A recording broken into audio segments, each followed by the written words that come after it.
Friends, welcome back to my channel law notes academy और मैं हूं एडवोकेट रश्मि वोरा।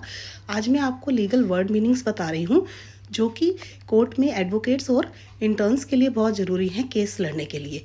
और इन वर्ड्स का, इन शब्दों का जो यूज़ है वो जजेस और एडवोकेट सभी करते हैं कोर्ट में। और जब वो पिटीशन है, कुछ भी है, अगर कोई भी एप्लीकेशन फाइल की है, केस फाइल किया है, उसमें इन वर्ड्स का लिखा होना ज़रूरी होता है। तो ये बहुत काम आने वाले शब्दार्थ हैं। इंग्लिश टू हिंदी में आपको एक्सप्लेन करके बता रही हूँ, देखते रहिएगा। देखिए, सबसे पहला शुरू होता है एडजर्नमेंट। एडजर्नमेंट का मीनिंग होता है कार्यवाही को आगे की तारीख पर टालना। ठीक है, इसको एडजर्नमेंट बोलते हैं। नेक्स्ट है एफिडेविट। अदालत में जब रिटन सबमिशन शपथ पत्र दिया जाता है, सबमिशन को के साथ में या किसी एप्लीकेशन के साथ, तो शपथ पत्र देना जरूरी होता है। नेक्स्ट है अपील। जब निचली अदालत के आदेश को ऊंची अदालत में हम चुनौती देते हैं, कोई भी पार्टी, उसे अपील बोलते हैं। नेक्स्ट है बेल। बेल होता है जमानत करवाना। ठीक है, ये कई तरह की होती है। नेक्स्ट है चार्जशीट।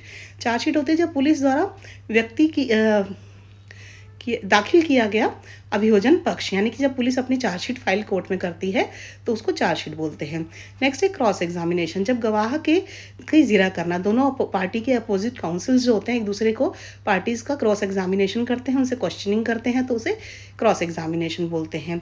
नेक्स्ट है डिक्री। अदालत का अंतिम आदेश। डिक्री जो होती है सिविल केसेस में होती है, अदालत का जब फैसला आ जाता है लास्ट में। नेक्स्ट है FIR। FIR सबने सुना होगा, फर्स्ट इंफॉर्मेशन रिपोर्ट होती है जब पुलिस दर्ज में पहली सूचना दर्ज की जाती है। नेक्स्ट है हबियस कॉर्पस, यानी कि एक रिट होती है। 5 तरह की रिट्स आपने सुनी होंगी। इसमें होता है जब किसी व्यक्ति को गैर कानूनी तरीके से रोका जाता हो।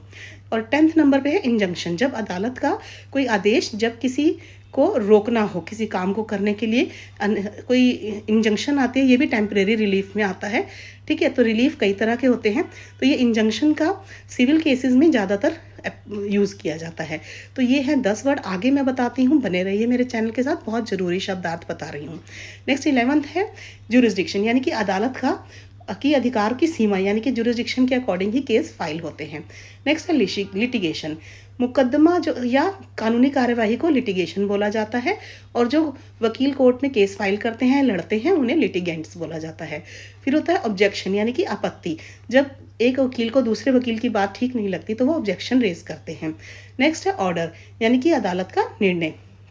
जब ये निर्णय आता है, ये इंटरिम भी हो सकता है और फाइनल भी हो सकता है, दोनों तरह के निर्णय को ऑर्डर बोला जाता है क्रिमिनल केसेस में। पिटीशन होती है आवेदन या अर्जी, क्रिमिनल केसेस में जब हम कोर्ट में पिटीशन फाइल करते हैं। नेक्स्ट है 16 प्राइमा फेसी। प्रथम दृश्या, यानी कि प्रथम दृश्या में प्राइमा फेसी में जज को लगता है क्या नहीं लगता, उसको देखकर जज कोर्ट में डिसीजन लेते हैं। नेक्स्ट है प्रोसिक्यूशन। प्रोसिक्यूशन होता है अभियोजन पक्ष, यानी कि जो क्रिमिनल केस फाइल करता है उसको प्रोसिक्यूशन बोला जाता है, और ये क्रिमिनल केसेस में होते हैं। नेक्स्ट है रिमांड। आरोपी को जब पुलिस न्यायिक हिरासत में भेजती है तो कोर्ट के द्वारा भेजा जाता है, तो उसको रिमांड पे भेजना बोलते हैं। नेक्स्ट है स्टे ऑर्डर, यानी कि किसी काम को बीच में रोकने के लिए आदेश दिया जाता है तो उसको स्टे ऑर्डर बोलते हैं। कई लोग स्टे ऑर्डर ले लेते हैं कोर्ट से किसी काम को रुकवाने के लिए। और 20th है सम्मन या वारंट। अदालत में जब पेश होना होता है, किसी को बुलाना होता है, तो उस उपस्थित करने के लिए समन्स इशू होते हैं, और वारंट होते हैं किसी को अरेस्ट या गिरफ्तार करने के लिए। ठीक है, तो वारंट भी कई तरह के होते हैं और समन्स भी कई तरह के होते हैं। तो ये मैंने आपको बताया 11 से 20। आगे मैं बताती हूँ 10 वर्ड और हैं, बहुत इंपॉर्टेंट है, बने रहिए मेरे वीडियो के साथ में। आगे है नेक्स्ट 21 टेस्टिमनी, यानी कि गवाह का बयान। गवाह को जब बयान देना होता है कोर्ट में तो उसको टेस्टिमनी बोला जाता है। ट्रायल होता है मुकदमे की सुनवाई। जब कोर्ट केस स्टार्ट हो जाता है तो फिर केस ट्रायल पे लग जाता है, उसको ट्रायल बोलते हैं, सुनवाई। नेक्स्ट है वर्डिक्ट। निर्णय या जूरी का, जब कोर्ट में जूरी का अदालत का फैसला आता है उसको वर्डिक्ट बोला जाता है, कोई फैसला लिखा जाता है। नेक्स्ट है एंटीसिपेटरी बेल। एंटीसिपेटरी बेल होती है कि गिरफ्तारी से पहले की गई जमानत।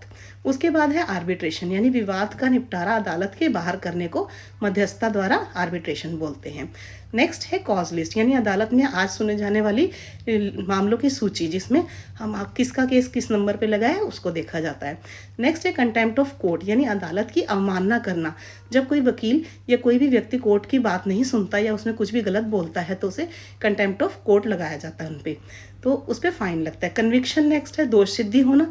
जब किसी की दोष सिद्धि हो जाती है तो उसको कन्विक्ट बोला जाता है और कन्विक्शन की जाती है। नेक्स्ट है डेपोजिशन यानी गवाह का बयान दर्ज करना, उसको डेपोजिशन बोलते हैं। और लास्ट है इंटरिम रिलीफ, यानी कि जब इंटरिम ऑर्डर्स आते हैं या कोई रिलीफ होता है जैसे इंजंक्शंस हैं तो ये इंटरिम रिलीफ बोला जाता है।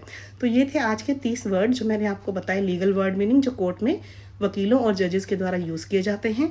ये इंटर्न्स के लिए, लॉ स्टूडेंट्स के लिए बहुत इंपॉर्टेंट वीडियो है, बहुत इंपॉर्टेंट नोट्स हैं, आप लिख लीजिए, ये आगे बहुत काम आने वाले हैं। और मेरा आज का वीडियो आप सबको कैसा लगा मुझे ज़रूर बताइएगा, कमेंट करके बताइए। मेरे चैनल पे नए हैं तो अभी सब्सक्राइब करके बेल आइकन प्रेस कर दीजिए ताकि मुझे पता लगे आपको वीडियो कैसे लग रहे हैं। मैं आपके लिए और वीडियो बनाती रहूँगी, बने रहिए मेरे चैनल के साथ। Thank you so much, have a nice day, take care.